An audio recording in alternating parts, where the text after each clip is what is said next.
Assalamualaikum warahmatullahi wabarakatuh. Hello class. This is our seventh meeting, and the theory that we are going to discuss is hegemony. Kita akan mempelajari teori hegemoninya Gramsci. Sebetulnya hegemoni itu masih termasuk ke dalam aliran Marxism karena Gramsci itu juga salah satu penganut aliran Marxis ya. Nah, tapi sebelum saya melanjutkan keterangan tentang hegemoninya Gramsci, saya menganjurkan teman-teman untuk membaca ulang contoh analisis karya sastra menggunakan teori strukturalisme genetis yang sudah kita bahas minggu lalu. Jadi saya tidak sempat untuk membuat atau membahas tentang artikelnya, tapi artikelnya juga ada di dalam buku ini, tepat di halaman sebelum ini ya. Itu ya, ada contoh bagaimana teori strukturalisme genetik itu diungkapkan atau dilakukan terhadap karya sastra gitu ya. Oke, sekarang kita akan membahas hegemoni. Hegemoni itu apa sih? Oke, kita akan membahas setahap demi setahap supaya kita mendapatkan pemahaman. Baiklah. Dalam masyarakat, keberadaan karya sastra seringkali dianggap sebagai sesuatu yang memiliki kekuatan untuk membentuk, mempengaruhi, bahkan juga mengubah masyarakat. Karena ada keyakinan tersebut, maka tidaklah aneh kalau kita sering mendengar seorang pengarang mengalami pencekalan ataupun ancaman dari pihak tertentu setelah penerbitan karya sastranya. Nah, kalau kalian lihat ya di penulis-penulis di Indonesia tuh misalnya ada ada Khairil Anwar, kemudian yang kekinian itu ada Seno Gumira Aji Dharma itu ya, yang cukup kritis. Kemudian ada juga kalau di tingkat internasional ada Salman Rushdie. Salman Rushdie sudah sempat dicekal di India ya. Kemudian bukunya di Bredel. Dan sempat mendapat ancaman pembunuhan dan sebagainya gitu ya. Nah, keberadaan karya sastra seperti inilah yang memungkinkannya untuk dipahami dengan mendasarkan pada teori hegemoninya Gramsci. Nah, ini ya. Jadi teori hegemoni Gramsci itu untuk menganalisis karya sastra erat kaitannya dengan Marxism juga. Tapi apakah itu hegemoni? Apa itu definisi dari hegemoni? Marilah kita lihat pengertiannya. Teori hegemoni dikemukakan oleh Antonio Gramsci, salah satu pemikir Marxis, jadi pemikir yang beraliran Marxis. Jadi dia itu pengikutnya ajaran-ajarannya Marx dalam bukunya Das Kapitalis ya. Teori tersebut seringkali disebut juga sebagai teori kultural atau ideologis general dan digunakan untuk memahami bentuk-bentuk politis, kultural, dan ideologi yang dianggap memiliki kekuatan untuk memformasi masyarakat. Jadi, teori hegemoni disebut juga teori kultural atau teori ideologis general dan digunakan untuk memahami bentuk-bentuk politis, kultural, dan ideologi yang dianggap memiliki kekuatan untuk memformasi masyarakat. Karena dirumuskan oleh Gramsci, maka dalam wacana sosiologi, teori ini lebih dikenal dengan nama teori hegemoni Gramsci. Kita belum sampai ke pengertian ya guys. Ini kita masih secara umum. Jadi teori hegemoni ini dikemukakan oleh Gramsci. Nama lainnya adalah teori ideologi general atau teori kultural. Ya, teori ideologi general dan kultural. Yang fungsi dari teori ini adalah untuk memahami bentuk-bentuk politis, bentuk-bentuk kultural dan ideologi ya, yang dianggap memiliki kekuatan untuk memformasi masyarakat. Poinnya adalah kekuatan untuk memformasi masyarakat, untuk membentuk masyarakat, untuk menstrukturasi masyarakat. Tapi ini masih general juga. Apa sih yang dimaksud dengan memformasi masyarakat? Artinya untuk menyetir pemikiran masyarakat, gitu ya. Nah, teori hegemoni Gramsci merupakan penyempurnaan teori kelasnya Marx yang belum berhasil merumuskan teori politik yang memadai. Jadi kalau di dalam Marx itu kita sudah mempelajari di video di kelas kita yang keberapa ya, ketiga atau kalau tidak salah ya, apa keempat gitu ya. Ada kelas ya, ada kelas proletar, ada kelas borjua gitu ya. Tapi bagaimana borjua itu memperlakukan proletar itu dilanjutkan lagi gagasannya oleh Gramsci. Titik awal konsep Gramsci tentang hegemoni adalah bahwa suatu kelas dan anggotanya menjalankan kekuasaan terhadap kelas-kelas di bawahnya dengan cara kekerasan dan persuasi. Nah, dengan cara kekerasan itu sudah terbahas tuh dalam teorinya atau Marxism secara umum ya. Ada oppression gitu ya, ada commodification dan lain sebagainya, dan juga persuasi. Oke. Lantas hegemoni itu letaknya di mana? Hegemoni secara literal berarti kepemimpinan atau istilah saya ulangi lagi ya. Jadi hegemoni secara literal berarti kepemimpinan. Gitu ya. Istilah hegemoni pertama kali dipakai oleh Plekhanov dan pengikut Marxis Rusia lainnya untuk menunjuk pada perlunya kelas pekerja membangun aliansi dengan petani dengan tujuan untuk mengalahkan gerakan Tsarisme. Ini istilah ini muncul awalnya di Rusia. Pengertian tersebut kemudian dipakai oleh Lenin yang menganjurkan agar dalam aliansinya dengan para petani, kelas pekerja di Rusia sana harus bertindak sebagai kekuatan hegemonik atau kekuatan yang utama. Bagi Lenin, hegemoni merupakan strategi untuk merevolusi. Suatu strategi yang harus dijalankan oleh kelas pekerja dan anggota-anggotanya untuk memperoleh dukungan dari mayoritas. Dengan cara ini, kelas pekerja yang pada masa itu masih merupakan kelompok minoritas mampu memperoleh dukungan dari masyarakat. Oke, itu istilah hegemoni yang dipakai oleh Lenin di Rusia sana. Tapi istilah tersebut berbeda dengan hegemoni yang kita bahas sekarang. Ya, hegemoni yang kita bahas sekarang atau hegemoni Gramsci itu mengalami perubahan makna. Nah, Gramsci mengubah makna hegemoni dari strategi menurut Lenin menjadi sebuah konsep yang menjadi sarana untuk memahami masyarakat dengan tujuan untuk mengubahnya. Gramsci mengembangkan gagasan tentang kepemimpinan dan pelaksanaannya maksud saya sebagai syarat untuk memperoleh kekuasaan negara ke dalam konsepnya tentang hegemoni.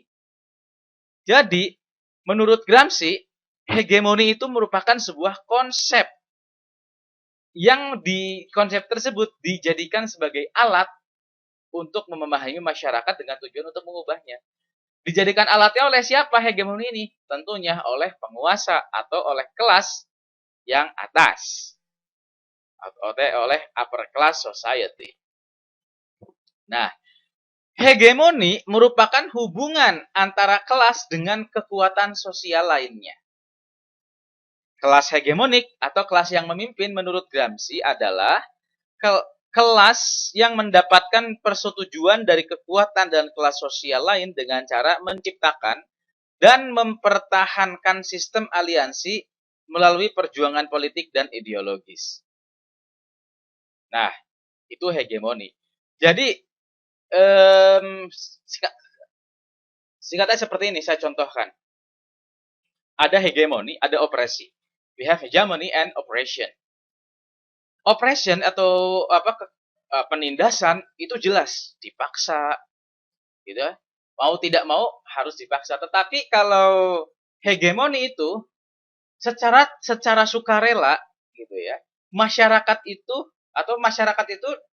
dikondisikan sedemikian rupa oleh para penguasa atau kaum hegemonik untuk memenuhi atau menuruti hasrat-hasrat dan keinginan-keinginan kaum hegemonik atau para pemimpin atau para kelas atas menuruti kemauan mereka.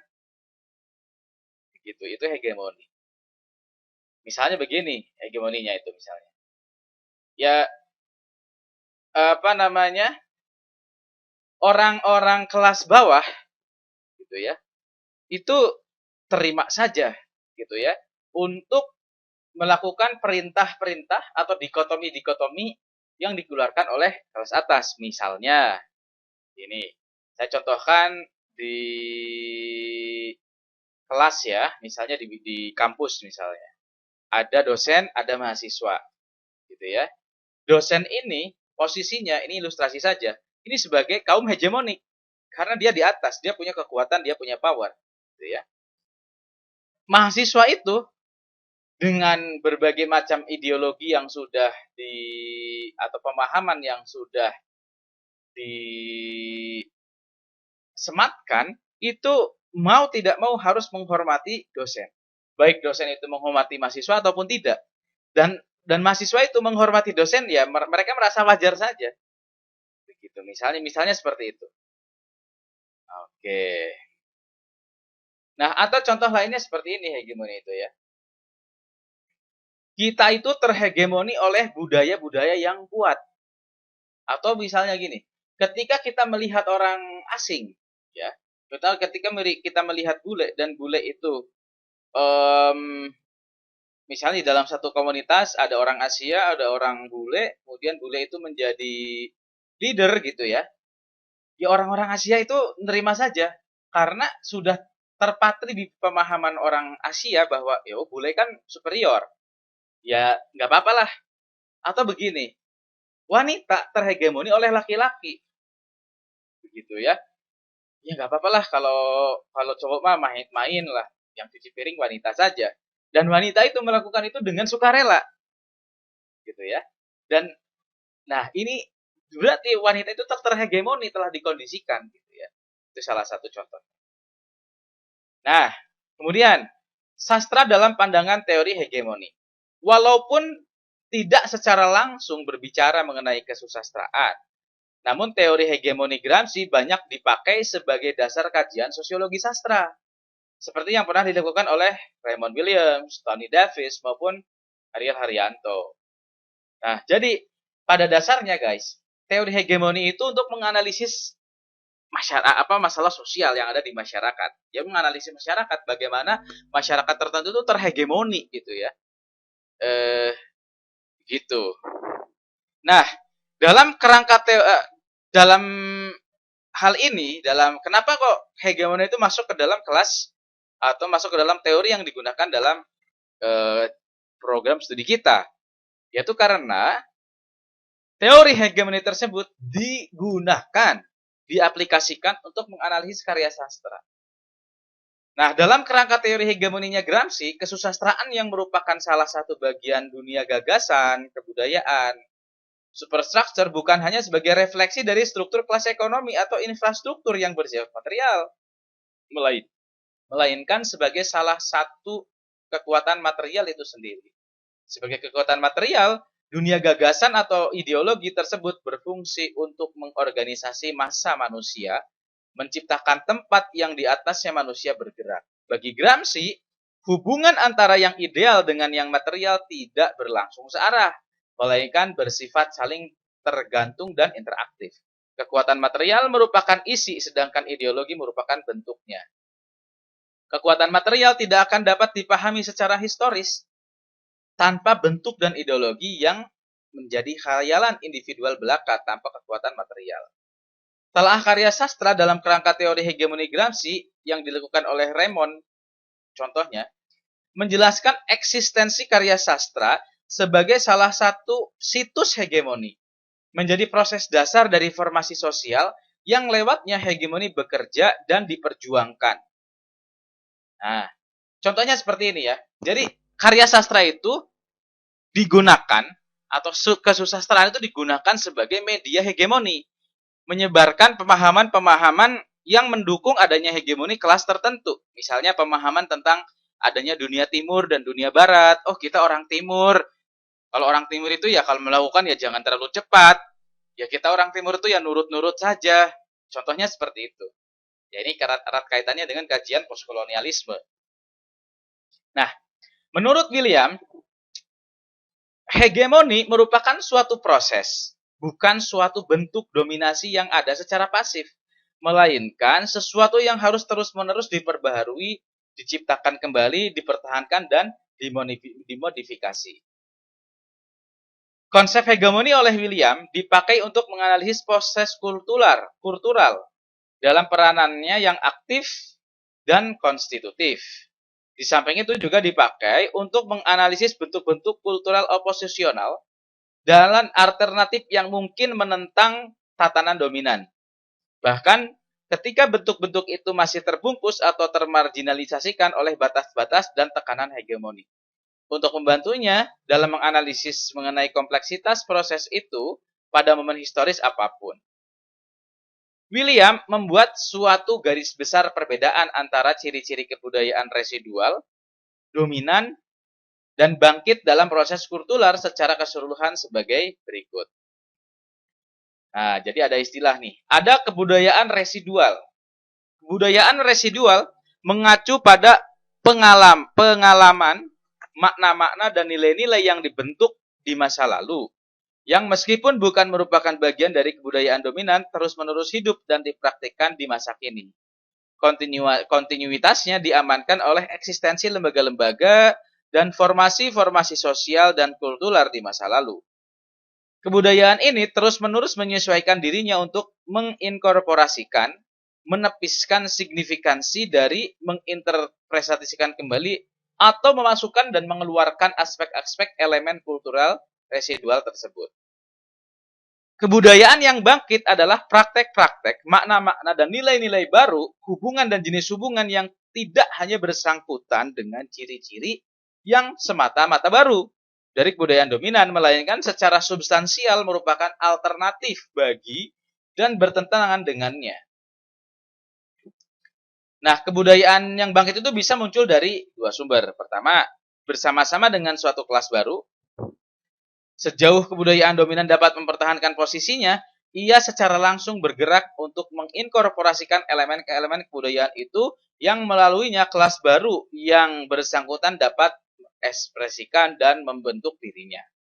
Sementara yang kedua, kebudayaan yang bangkit itu juga bersumber dari kompleksitas praktek-praktek manusia itu sendiri. Kebudayaan dominan bersifat selektif dan cenderung memarginalisasikan dan menekan seluruh praktek manusia yang lain. Proses itu selalu merupakan proses peperangan dan konflik. Oke. Kerangka teori tersebut kemudian diterapkan oleh Williams untuk menganalisis sastra Inggris dalam esai yang berjudul Forms of English Fiction. Dalam penelitiannya tersebut dijelaskan hubungan yang kompleks antara bentuk-bentuk fiksi Inggris yang residual, dominan, dan bangkit. Sebagai salah satu situs hegemoni, karya sastra dipandang sebagai bagian integral dari kebudayaan. Dalam hal ini, pengarang termasuk dalam kategori kaum intelektual organik yang merupakan salah satu aparat hegemonik. Ya, sebetulnya saya itu juga sebagai aparat hegemonik itu mengajarkan ideologi-ideologi gitu ya, yang disadari atau tidak sadar itu mengkonstruksi sebuah kekuatan hegemonik. Segala aktivitas kultural termasuk sastra akan bermuara pada satu sasaran tunggal, yaitu penciptaan satu iklim kultural yang tunggal melalui suatu proses yang rumit.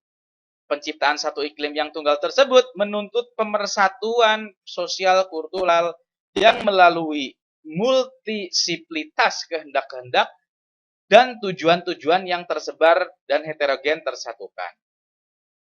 Nah, kegiatan tersebut merupakan aktivitas historis yang hanya mungkin dilakukan oleh manusia kolektif. Nah, ini berkaitan juga dengan strukturalisme genetik istilahnya.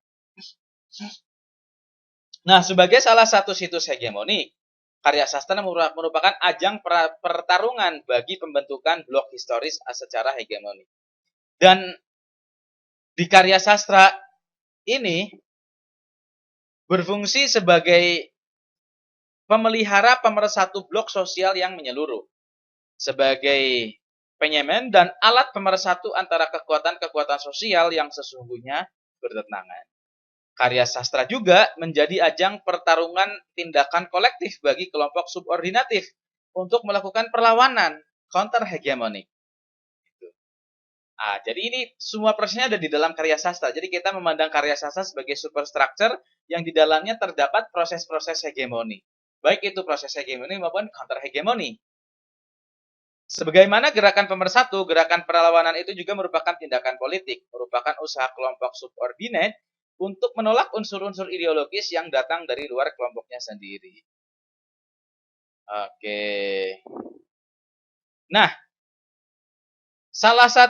sebagai salah satu situs hegemoni, sastra maksudnya, karya sastra memiliki formasi ideologi. Formasi adalah suatu susunan dengan hubungan yang bersifat bertentangan, korelatif dan subordinatif.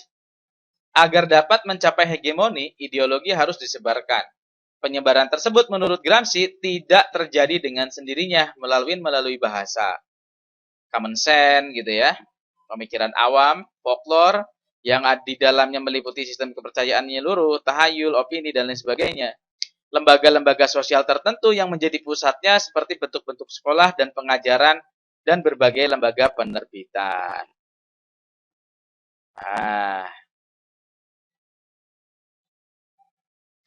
Misalnya seperti ini nih, misalnya nih.